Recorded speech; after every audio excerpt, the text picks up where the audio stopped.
So Westworld Season 3 Episode 5 titled Genre was quite a stepping stone in Dolores' plan, while at the same time, the episode provided us the backstory of Ungaran Serac and the origin of the god he and his brother created, which we know as Rehoboam. We also got a lot more context than ever as to why the outside world is the way it is today, and sure, we had an idea of how the system worked before, but this gave us a much deeper and darker insight through how Dolores has helped the world wake up, mirroring how some of the hosts of the parks also have in previous seasons, but as we know from prior seasons of Westworld, waking up tends to result in some anarchy and rebellion, and that's exactly what happened in this episode by the end. So as always everyone, if you're brand new to this channel, I will be covering Westworld all season long as we recap each episode, break down the details, and even dive into a bit of theory crafting about where things could be heading based off everything we learned in this episode. And from what we learned in this episode, I can definitely promise you that there's certainly even further speculation that can be discussed, and even some prior theories potentially ruled out now due to what we've found out. So make sure you stay tuned for the whole video as we dive into all of the corners of what happened, but also I just want to say thank you for all of the recent support on my Westworld videos. You guys have been engaging a lot more and, you know, checking out the content. So yeah, just thank you for everyone who's watching and liking the videos.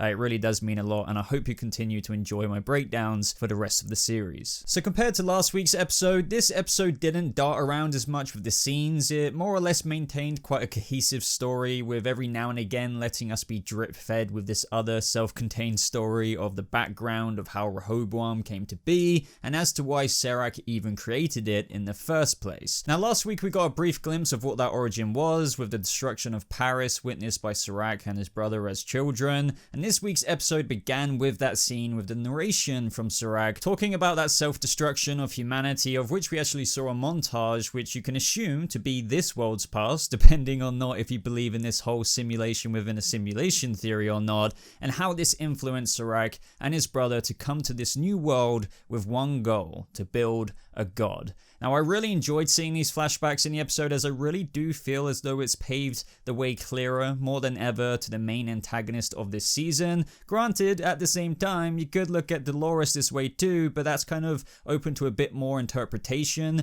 or perhaps you could debate when it comes to Dolores versus Serac, who is the lesser evil? The man who is deciding humanity's future, stripping away choice and giving the illusion of decision to people's lives, or the woman who is hell-bent on changing things, which can be viewed from a righteous foundation, but ultimately is just as intimidating if you get on the wrong side of her plans? I mean, I would love to hear your responses to that down in the comments. Now in these flashbacks we also got to see a younger Liam Dempsey and his father, and how Serac and his brother needed him for his data due to his company Insight, of which, you know, had the entire world's data before privacy laws came in, which was definitely crucial to the building blocks of creating Rehoboam. But we also learned that Rehoboam wasn't the first iteration of this god machine, if you will. I mean, there were quite a few, consisting of Saul, David, Solomon, all before Rehoboam came into fruition as the final successful product. But from the early flashbacks of this origin, the seed was planted that Serac's brother's mind was troubled, and how there were problems, things that Rehoboam couldn't actually predict, like flies in the ointment, which opened the doors to something very interesting that we learned later, which I have a theory about involving Caleb. But I also like how this kind of got shown through Serac's meeting with that president of Brazil, of which he kind of warns him of this separatist movement in his country, unbeknownst to the president, because it kind of hasn't happened yet, or as Serac puts it, Rehoboam is privy to all sorts of hidden truths. Even they won't know they will act until they do, and so he tells them what to do because he knows everything that will unfold, because as we've all known for quite a while now, Rehoboam can predict essentially anything, which allows Serac to wield this power in just about anything or everything you can involve yourself in. And so through proxy of Rehoboam, this also makes Serac this master manipulator and god himself of the world as it currently stands in their society. But on the other side of things, everyone, in this episode we saw the continuation of Dolores and Caleb, who had successfully kidnapped Liam Dempsey, and this played out for the majority of the episode as an awesome, funny and drug joyride pursuit from Serac's men, all while Dolores was trying to get access to Rehoboam with Liam Dempsey's key. And this was all in order to study their adversary through learning about his past, present, and future, which is of course Ungaran Serac himself. Now, it's revealed by Dolores that Liam Dempsey has actually been trying to outbid Serac on Delos, so Serac is also after Liam Dempsey as well, but in this moment, we actually saw Dempsey use those glasses to see the file on Caleb, and he very interestingly backs away after what he saw, almost bewildered to an extent, which instantly piqued my interest in the episode, with these strange flashbacks from Caleb we got much later in the episode, of which I definitely have a couple of ideas and theories as to what could be happening in those moments, but I'll save that for a little bit later. But before we get into that, Caleb is drugged with, as per what this episode is titled after, genre, which sends him through multiple different stages, which really puts a different tone to this episode throughout, as we experience a bit of it from Caleb's perspective. Now, this ranged from noir black and white moments to later on where a love theme starts playing and he stares adoringly at Dolores as he kind of trips out. Now, this is actually where Ash and Giggles return from. I'm sure you all remember when they did that Rico job with Caleb in the first episode. Now, yet again, I loved the action in this episode. It is certainly different from revolvers in Westworld when grenade launchers get involved this season, but hey, I'm really not complaining. Now, due to Dolores getting Dempsey's key, which she then sends to the Connells version of Dolores, who is currently escorting Bernard in this episode after last week's episode, she requests all of the information on everything Rehoboam knows about its master, which is of course Ungaran Serac. Now, this is where the Connells Dolores explains to Bernard what Rehoboam is and how it affects the world, but also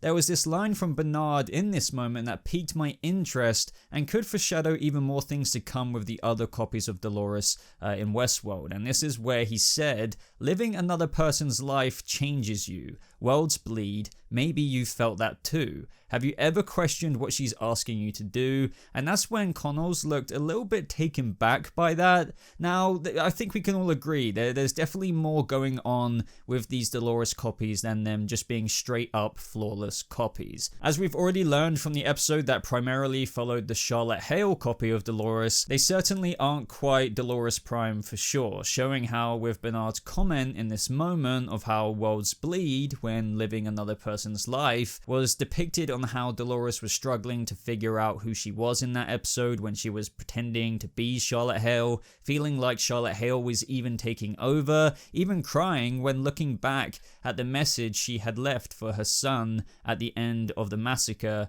in Westworld, before eventually being reminded of who she was in that episode when she was strangling that man. Now, this is exactly what Bernard meant with that worlds bleed comment, and this kind of spells out to me with the reaction from the Connells copy of Dolores that he may have had some experience with that as well, even though we didn't dive too much into what the Connells copy may have experienced himself. I feel like this may foreshadow some struggling and possibly interfering moments from the other Dolores copies in the future episodes to come, just kind of based off the reaction that the Connells copy had when Bernard said that. Now, this is when Dolores decided to give the people of the whole world their life story from Rehoboam, so this included the past, the present, and their future, and Dempsey's immediate reaction to this was that it could lead to death, and he definitely wasn't off with that prediction given by what we saw later. Now, I really like this part of the episode on the train. I mean, the first reason being that there was this moment where Dolores was reading out exactly what Liam was going to say next, and this just instantly reminded me, if you guys have watched Westworld kind of enough, or maybe you just remembered for yourself,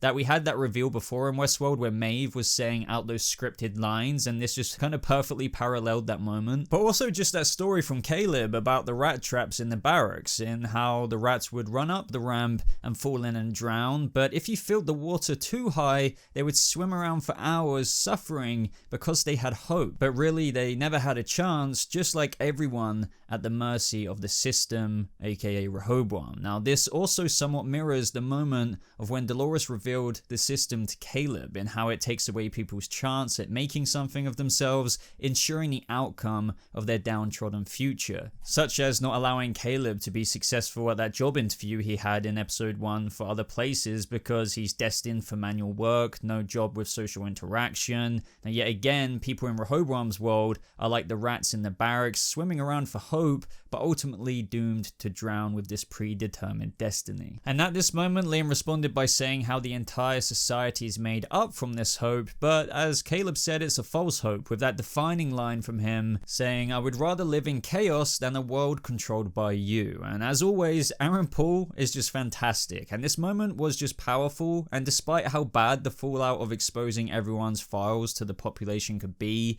as damaging as it is, maybe the outcome is better than humanity's outcome being planned years in advance. But this moment was still debated even by Caleb himself right up until the very end of the episode, with him asking Dolores should people really know this, with her responding that people have a right to know. Now this does just make me wonder within itself if Dolores is doing this for the right reasons, or kind of a blend of the two, the other being how this exposes the system that her adversary has built, being Serac of course. Now I think Dolores would do this regardless, to do that to Serac, but also that she does believe in the righteous reasons of letting everyone know, or at least having a right to know about their future or their past and what the system is doing, as she has also been in a loop herself, like this fake life, giving the illusion of choice to humanity. So I choose to not believe that this is just all for endgame reasons for her, but will her unwavering conviction to carry out her mission end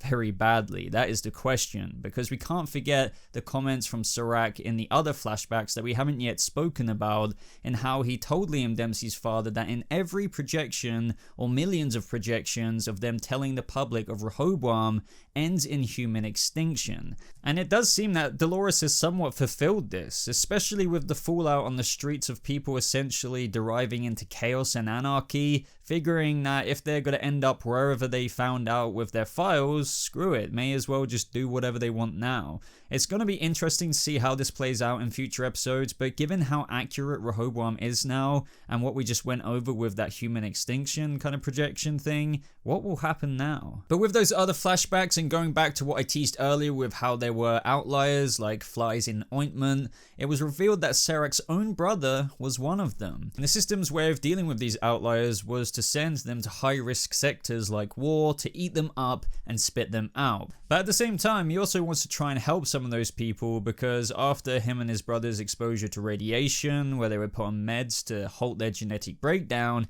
he realized that it's possible to edit people. So this is where Liam Dempsey's father entered the facility where these outliers of humanity were being somewhat edited, I guess, and this felt just like such an extreme way of handling things. Like Serac is literally trying to change people, and we also learned that Serac actually killed Liam Dempsey's father, describing that there are some rare moments where randomness interacts with your life that create a truly free space where you can make a choice, a bubble of agency. So I'm guessing this is Serac's explanation of as to how he isn't an outlier. I mean, this moment was a bit confusing, but perhaps regardless, he might be one himself, but it doesn't really matter, because for better or for worse, he wants to ensure Rehoboam's control over humanity. But going back to the editing of people, the moment of where Caleb was having those flashbacks when Liam Dempsey was shot at the beach, in where we saw him in this facility with goggles on as he suffered with what he saw, or what he was being put through as he was being restrained at the same time,